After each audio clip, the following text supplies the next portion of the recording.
Maya awoke each morning to the hush of her small apartment, the air thick with the ghost of arguments past.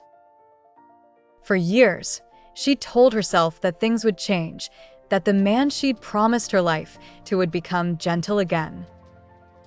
But the bruises on her arms no longer faded before new ones formed, and his harsh words had begun to echo louder than the laughter she once loved.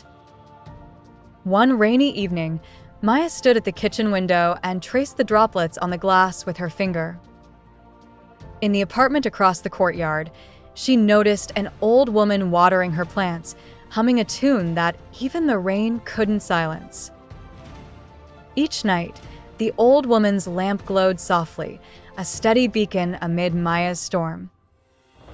She started watching the window every evening. Sometimes the old woman knotted colorful scarves, her face peaceful and focused. Other nights, she danced slowly with a cat in her arms, or simply sat by the lamp with eyes closed, as if remembering happiness with every breath. The light seemed to say, "You're not alone."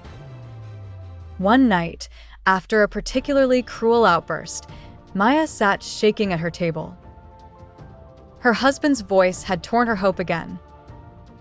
In her trembling, she noticed something new at the neighbor's window, a note pressed against the glass. "I see you. You are strong." It was enough. The realization settled in her chest, a seed gently planted. When her husband left for work the next morning, Maya tucked a small bag under her raincoat and walked out into the world. Her hands shook as she dialed a women's support center from the payphone down the street, but her voice was steady. "I need help," she said. And help appeared, first as a calm voice on the line, then as a volunteer with kind eyes and safe arms. It wasn't easy. The days ahead were riddled with doubt and guilt, but also with new hope as Maya learned to notice the sun on her skin and the warmth in strangers' smiles. She attended group therapy, where other women's stories intertwined with hers, weaving a tapestry of survival. Her counselor taught her grounding techniques, counting breaths, naming sensations in the room, holding ice when panic threatened to choke her.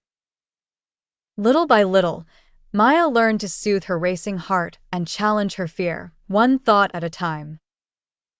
The world grew larger with every step she took toward a future she could shape alone. One cool evening, a year later, Maya passed the window of a quiet apartment.